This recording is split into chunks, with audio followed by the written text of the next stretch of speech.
What's up, everybody? Welcome back to On the Warpath. It's Sanchez 405. If you're new, make sure you click that subscribe button. Hit the bell so you get notifications anytime there's new content posted. And as always, like, comment, share this video out because we're talking Washington football team news all the time. And on Tuesday, the NFL cut day arrived. The axe fell on 27 players. Some may be added back to the practice squad. But for the Burgundy and Gold, they finalized their 53-man roster, their initial 53-man roster. Now, we'll go through the roster, then I'll give you my thoughts.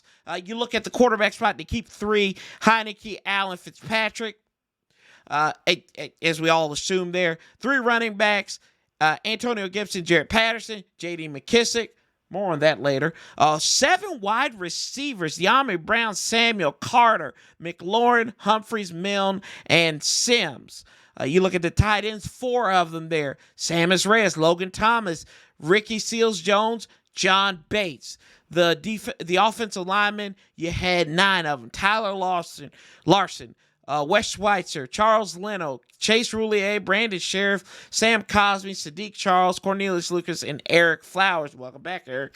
And you look at the defensive ends there, they kept 5 of them. Tony, Sweat, Hill, Smith Williams, and Chase Young. Interior defensive linemen, John Allen, Daron Payne, Tim Settle, and Matt Ioannidis. Also, you look at the linebackers, only 4. Khaleke Hudson, Jamin Davis, John Bostic, Cole Holcomb. Cornerbacks, 5 of them right there. William Jackson, 3 sticks. Ben St. Juste, Kendall Fuller, Troy Apke, Darryl Roberts, Torrey McTyer.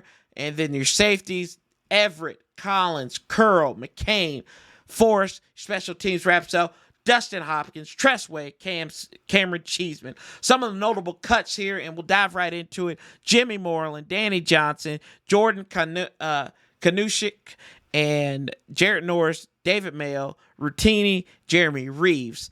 And you look on the offensive side of the ball, Peyton Barber, AGG, Wes Martin, Keith Ishmael, David Sharp, and Stephen Montez.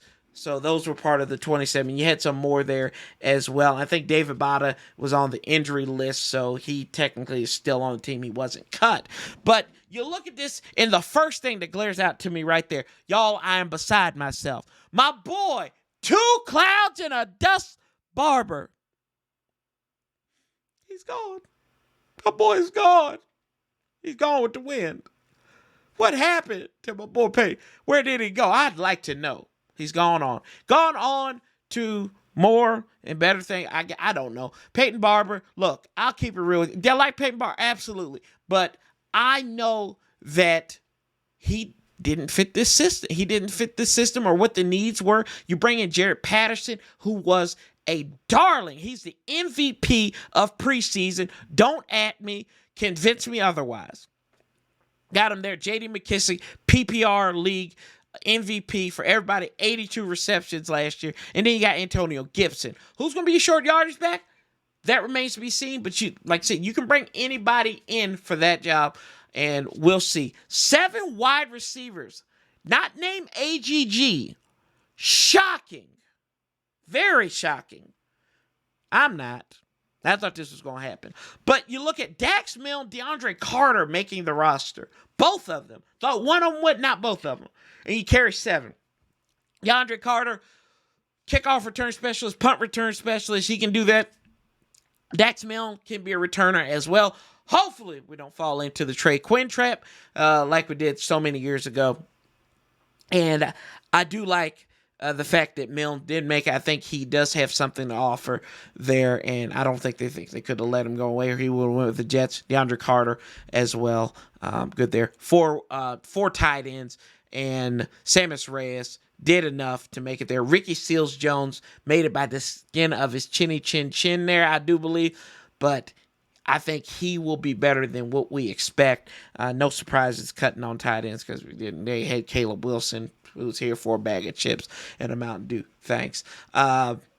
Keith Ishmael is what. Keith Ishmael is gone. David Sharp is gone. David Sharp had his struggles. They traded the Raiders, traded a pick to the Raiders for him last year. He came here, didn't do much. Keith Ishmael was drafted last year.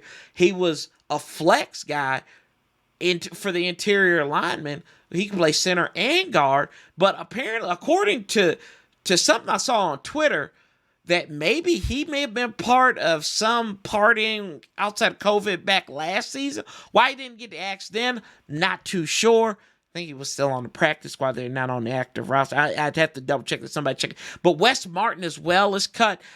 He can save the Dogs, but the Dogs couldn't save him in this situation. And we knew the writing was on the wall for Wes Martin also. But AGG, y'all, I got to go back to this. People talk about his size, his ability to, his inability to separate, and what speed he had. They had him on bubble screens against the Ravens.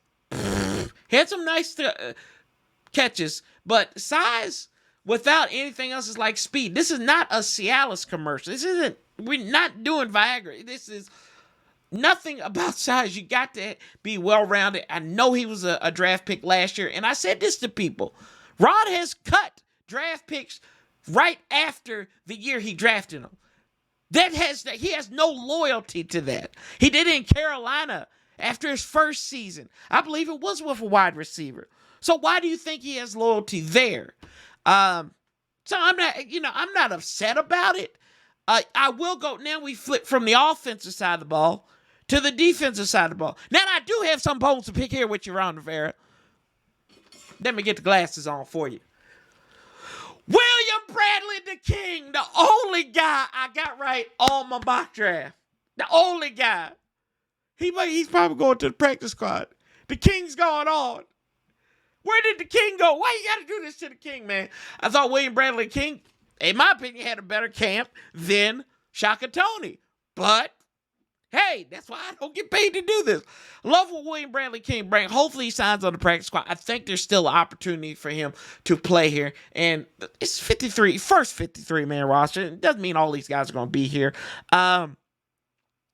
You also look at the linebacker situation. Looks at kept 4 and got rid of those cats. Got rid of 3 guys. Shout out to my guys from Ref the District. Like I said, I think they set me up on their 53-man roster final makeup. So, no, I'm giving them grief. Those are good guys over there. So, but it was fun doing that. But I had to give them that grief. You look at the corners. Lord have mercy. Jimmy Moreland. That's probably the biggest shock for a lot of people. The People's Corner went to JMU, y'all. I get where we have that. And he was good. He was good slot corner. He did a nice pick against Philadelphia. But I think this says more to what people can do than what he wasn't able to do, if that makes sense. If you look at it, Kendall Fuller, we said this before, he is better in the slot. We knew this when he was here the first time in Washington. You bring in William Jackson III. You bring in Benjamin St. Juice. I think that means St. Juice is going to be starting against the Chargers, and he's going to be on the outside. Torrey McTyer rose up and made this roster. Darryl Roberts, he's a veteran, so you have him in there. I was shocked that cat made it, but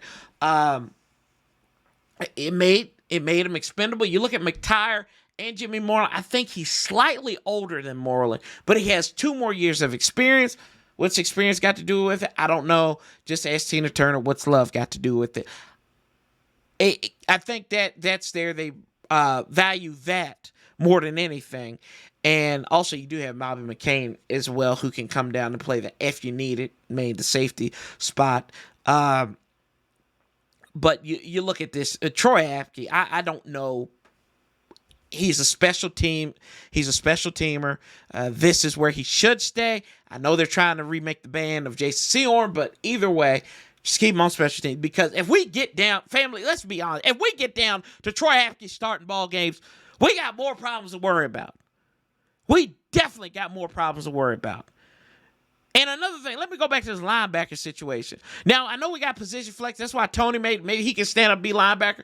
Big nickel with Landon Collins. But I don't think it's over with the linebacker situation. Don't think so. I think there's still some opportunity for them to sign somebody. I know KJ Wright is out there. People have been howling his name for the longest time. My question, the only thing is, if KJ Wright is that big of a commodity, why hasn't anybody went out and got him? Just answer that question for me. And then also, you look at McKinney, I believe, who's in Houston, was traded to Miami. He was cut. So in Washington is rumored to have some interest in him as well. So we're going to look out for that for the next couple of days. And also, you look at special teams here. The mistake with Dustin Hopkins began at the beginning of the offseason. The fact that they did not bring competition in for him is borderline criminal. That is criminal to bring it in there. To not bring somebody in there to compete with him. Now we're scrambling. We got people wanting Nick Folk. Nick Folk? Come on now, family. Let's do a little bit. Detroit released 2 kickers. How you doing? There we go. We could be in a worse spot than them.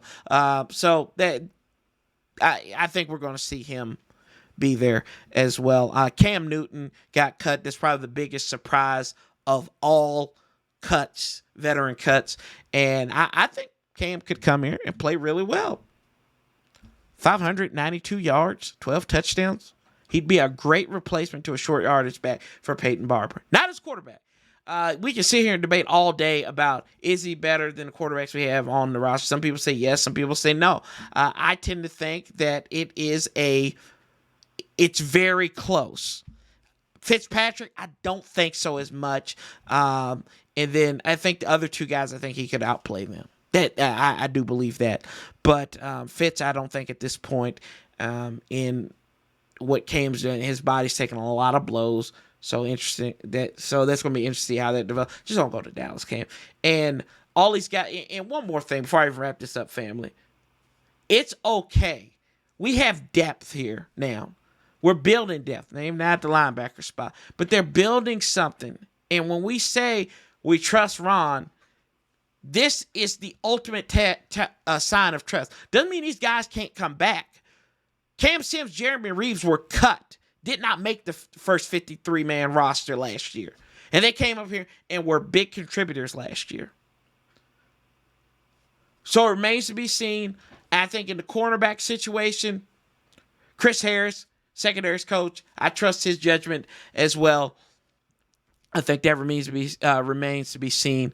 Also, if you check out the logo for this month only is going to be gold in honor of Children's Cancer Awareness Month. So all the On the Warpath videos that I do streams, they will have this gold logo on there. And a shout out to our friends, the hog farmers. When we do lives, I'll have some reads that we'll do, and just to get the awareness out there, because we do it and we mean it, and I mean it, and I'm going to put my money where my mouth is as well. Don't forget, coming up on the 26th of September, we will do the charity stream, and whatever we get from that stream, that will be donated to the hog farmers and in honor for Children's Cancer Awareness Month. So pediatric cancer there. But as always, y'all, tell me what you're thinking. I appreciate everything you all are doing to help this channel grow, and all our friends out there. As always, I am grateful for you all, and I'm Sanchez 405. And always remember to slap a table once in a while, keep that same energy, and we will outlast the bastards together. Love, peace, and hail. Till the next time, y'all. I'm out.